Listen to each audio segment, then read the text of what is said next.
আল্লাহ রাব্বুল আলামিনের নবী যখন মদিনাতুল মুনাওয়ারাতে চলে গেলেন, আল্লাহর নবীজি প্রথম তিনি নিয়াত করলেন তিনি মসজিদে নববী বানাবেন। কালকে ইন্টারনেটে লম্বা ঘটনাটা দেখছিলাম, এমনও দেখেছি অন্য সময়। মসজিদ নববীর জন্য আল্লাহ রাব্বুল আলামিনের নবী মদিনাতুল মুনাওয়ারার সাহাবা کرامের কাছে আল্লাহ রাব্বুল আলামিনের নবী কথাটা বলে দিলেন, আমি নবীজি এখন একটা মসজিদে নববী এই মদিনাতুল মুনাওয়ারাতে আমি বানাবো। সব মদিনার আনসারী সাহাবীরা রেডি হয়ে যায়, নবীকে বলতে শুরু করে দিলেন, হুজুর আমার সুন্দর জমি আছে, আমার জমিনের উপর আপনি মসজিদে নববী বানান গো নবী।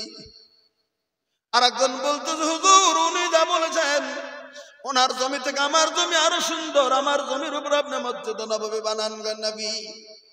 আর একজনে বলতেছেন, না নবীজি গো না, আমার জমির উপর আপনি মসজিদে নববী বানান। এরকম করে সবাই যখন বলতে শুরু করে দিলেন, আল্লাহ রাব্বুল আলামিনের নবী দেখলেন, হায় হায় আমি মসজিদ বানাবো একটা, আর জমি দিতে চাইছে অন্তত শতকরা ৮০ ভাগ মানুষ জমি দেওয়ার জন্য রেডি হয়ে গেছে মদিনাতুল মুনাওয়ারার। আমি এবার কার জমি নেব, কার জমি ছেড়ে দেব, এটা তো কেমন দেখা যায়, মনে মনে মনে মনে দুঃখ পেয়ে যাবে। তখন নবী বলে দিলেন, হ্যাঁ মদিনার আনসারী সাহাবীরা শুনে নাও, আমি নবীজি গো মক্কা থেকে হিজরত করে আমার উটনির পিঠে চড়ে চলে এসেছি মদিনাতুল মুনাওয়ারাতে। আমার উটনিটার নাম হচ্ছে কাসওয়া। নবীর যেটা উটনি ছিল কাসওয়া নাম ছিল নবীর উটনিটার। নবী বলে দিলেন, আমার সাহাবা کرام শোনো, আমার উটনিটা আল্লাহ রাব্বুল আলামিনের আদেশে চলছে। নারে তাকবীর! তোমাদের কাছে বলে দিলাম আমি নবী, আমার উটনিটা টুক টুক টুক টুক টুক টুক করে চলছে, আল্লাহ রাব্বুল আলামিনের নির্দেশে উটটা চলতে চলছে। আমি নবী তোমাদেরকে জানিয়ে দিলাম, মসজিদে নববীর জন্য কোথায় জমি আল্লাহ রাব্বুল আলামিনের দরবার থেকে কবুল হয়ে গেছে। আমার উটনিটা যেতে যেতে যেতে যেতে যেতে যেতে যে জায়গাতে বসবে ওই জায়গাতেই মসজিদে নববী হবে। বাস। সাহাবা کرام বললেন, ঠিক আছে, তাহলে তার পার্সোনাল কেয়ার হলো না, উট যেখানে যাবে। কিতাবের ভিতরে লেখে, ভাই গো বড় বড় সাহাবা کرام বলেন, উটটা যখন হাঁটতে শুরু করে দিলেন, নিজের বাড়ির কাছে যখন আসে খুশিতে বাগবাগ, মনে হয় আমার বাড়ির সম্মুখে আমার জমির উটটা বসবে। যখন পেরিয়ে যায় গো, চোখের পানি ওই আনসারী সাহাবীটার জমিনের ভিতরে টলমল হয়ে যায়। আশা করেছিলাম মসজিদে নববী আমার জমির মধ্যে হবে, হলো না। এরকম গ্রুপটা চলতে চললেন সাহাবা کرام পিছনে পিছনে যেতে শুরু করলেন। যেতে যেতে যেতে যেতে বর্তমান যেটা মসজিদে নববী, ওই জায়গাটা ছিল দুটি ইতিম ছেলে গো, একজনের নাম সহল আর একজনের নাম সোহাইল। এই দুটি ইতিম ছেলে, তার বাবা ছিল না, মাও তার ছিল না, আর একজনের আন্ডারে তারা চলতে শুরু করেছিল। এই দুই ছেলে, ওই যে ওই দুই ছেলে চলছিল আর একজনের আন্ডারে। ওই ছেলেদের পঞ্জীভুক্ত জমির উপরে আল্লাহ রাব্বুল আলামিনের নবীর উটটা যায় দাঁড়িয়ে গেলেন, উটটা যায় বসে পড়লেন। একবার জোরে সুবহানাল্লাহ বলেন। উটনিটা যা সেখানে যখন বসে পড়লেন, ভাই গো সব সাহাবারা তাজ্জব হয়ে গেল, হায় হায় আমরা কত বড় বড় বড় বড় লোক, আমাদের কারোই জমি কবুল নাই গো।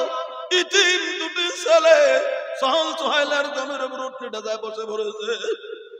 ওই দিন সহল সোহাইল নবীর দলে পিছনে পিছনে পিছনে পিছনে যাচ্ছে। কিতাবের ভিতরে লেখে, ওই জায়গার ভিতরে তখন বসে পড়েছে, দৌড়ে যুবক দুটো চলেছে, বড় ভাইটা চলেছে, সাহল চলেছে। হুজুর গো, ও আল্লাহ রাব্বুল আলামিনের নবী দেবী গো, আপনাকে স্বাগতম জানাই। আপনি না বলেছেন আপনার উটনি কাসওয়া যে জায়গায় বলবে সে জায়গাতে আপনি মসজিদে নববী বানাবেন। হুজুর গো, এই জমিটা আমার দুই ভাইয়ের জমি, এই জমির উপরে আপনার উটটা বসেছে, আমি আপনি এই জায়গার ভিতরে মসজিদে নববী হবে। নবী বললেন ঠিক আছে চল সোহাইল, তোমাদের জমি আল্লাহ রাব্বুল আলামিনের দরবারে কবুল হয়ে গেছে। সহল সোহাইল বলে দিলেন হুজুর গো, আমরা যতটুকু জমি আপনার আপনি নিয়ে নেন, আমরা ইতিম দুই ভাই মসজিদ নববীর জন্য দিয়ে দিলাম। একবার জোরে সুবহানাল্লাহ বলেন। নবী বলে দিলেন সোহাইল, এটা কথা তুমি শুনে নাও, আমি জানি তোমরা দুই ভাই ইয়াতীম, আমি জানি, আমি শুনেছি তোমরা দুই ভাই ইয়াতীম, তোমাদের জায়গাটা নিয়ে নেওয়া হলো। তবে তোমরা শুনে রাখো, আমি আখেরি নবী, তোমাদের এই জমিটা আমরা বিনা পয়সায় বিনা মূল্যে নিতে চাই না, বর্তমান যেটা বাজার মূল্য, কারণ তোমরা দুই ভাই ইতিম, এই বাজার মূল্যটা দিয়ে তোমাদের জমিটা নিয়ে নিতে চাই, বাজার মূল্য দিয়ে দেবেন। ওই জমির ভিতরে সামান্য কিছু খেজুর গাছ ছিল, খেজুর গাছগুলি সাফ করে দেওয়া হলো, বাজার মূল্য নির্ধারণ করা হলো। সর্বপ্রথম যিনি টাকা দিয়েছিলেন তিনি ছিলেন পৃথিবীর জমিনে দান ইতিহাস সৃষ্টিকারী আল্লাহ রাব্বুল আলামিনের নবী, হিজরতের সাথী হযরত আয়েশা সিদ্দিকার আব্বা, আল্লাহ রাব্বুল আলামিনের নবীর জানের জান মুহাম্মদের সাহাবী, পৃথিবীর বিশ্ব নবীর পরের প্রথম খলিফা, তিনি হচ্ছে হযরতে আবু বকর সিদ্দিক রাদিয়াল্লাহু তাআলা আনহু। ভাই গো, কিতাব খুলে যখন বেরিয়ে যাবে, তিনি যখন মক্কা থেকে মদিনার থেকে বেরিয়ে যায়, ৯,০০০ রৌপ্য মুদ্রা নিয়ে তিনি বেরিয়ে গেছিলেন জমিনের ভিতরে। ভাই গো, ৩,০০০ রৌপ্য মুদ্রা, তার রাস্তার ভিতরে হিজরতের পথে তার খরচ হয়ে যায়। ৬,০০০ রৌপ্য মুদ্রা যখন বাকি ছিল, নবী যখন বললেন জমির মূল্যটা দিয়ে দিতে হবে, এমনই সাহাবী আবু বকর গাও ৬,০০০ রৌপ্য মুদ্রার তহবিলটা লইয়া আল্লাহ রাব্বুল আলামিনের নবীর কাছে দিয়ে বলতেছেন, নবী গো, এই মসজিদে নববীর জমি কেনার জন্য আমার কাছে যা ছিল আমি টোটাল আপনার কাছে জমা করে দিলাম। এই তো সাহাবী, তার নাম হযরত আবু বকর, এটা ছিল বিশ্ব নবীর সাহাবী। হযরত আবু বকর দিয়ে দিলেন। আবু বকর সব থেকে প্রথম টাকা সেদিন দিয়ে দিয়েছিল। তারপরে আবু বকরের অবস্থা, এই কোরআনে কারিমের সূরা আল-লাইল খুলবেন, হযরত আইনুল বারী আলী আবি সাহাবের যদি কারোর কাছে তাফসীর আইনি থাকে, খুলে দেখেন সূরা আল-লাইলের, সেখানে আবু বকরের জিন্দেগি একটা হিস্টোরি বর্ণনা করা আছে।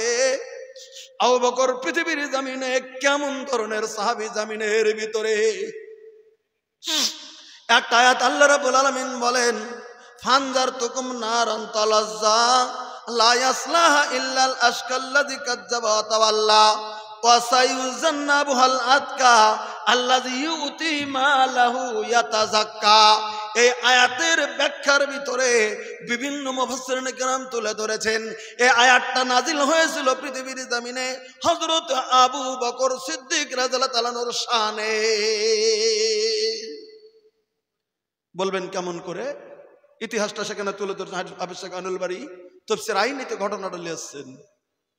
হযরত আবু বকর সিদ্দিক রাদিয়াল্লাহু তাআলা আনহু তার সমস্ত টাকা পয়সা যখন দিয়ে দিল আল্লাহ রাব্বুল আলামিনের নবীর কাছে মসজিদ নববীর জন্য, এদিকে মদিনায় থাকতে শুরু করে দিল, চলছে নবীর সাথে চলছে যা কিছু ছিল সমস্ত কিছু দিনের জন্য তিনি বিলীন করে দিলেন। একদিন মসজিদে নববীতে হযরত আবু বকর সিদ্দিক রাদিয়াল্লাহু তাআলা আনহু যাচ্ছে।